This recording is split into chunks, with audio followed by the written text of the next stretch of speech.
Equation for a geometric sequence. Our formula is a to the n equals a sub 1 times r raised to the n minus 1.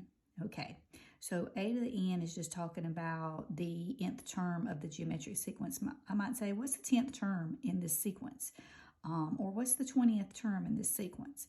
And a formula surely does help, because if they ask you for the 30th term, nobody wants to have to keep on multiplying until you get to the 30th term. Your a sub 1 would be your first term in the list.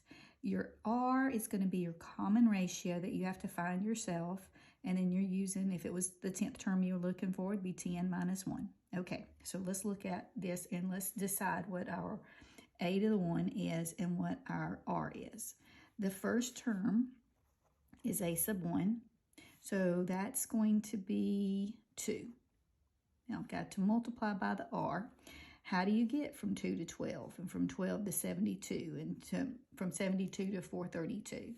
Well, to get from 2 to 12, I multiply by 6.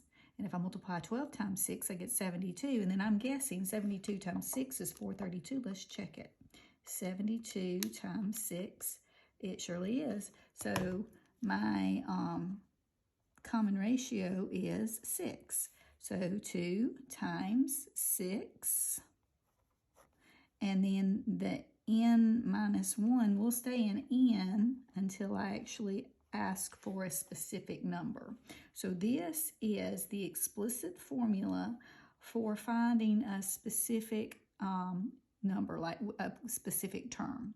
Now, if they ask me to find the 10th term, I will plug the 10 into the n's places. So for the 10th term,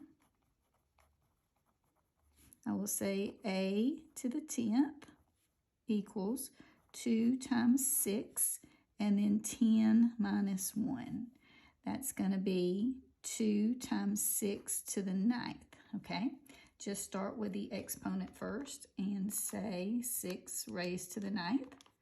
And then hit times 2, and you get this huge number right here as your answer. So that's 20,155,392. So the 10th term, and see, no one wanted to have to multiply that out. 20,155, 392. Okay, let me say it one more time. 20,155,392 is the 10th term.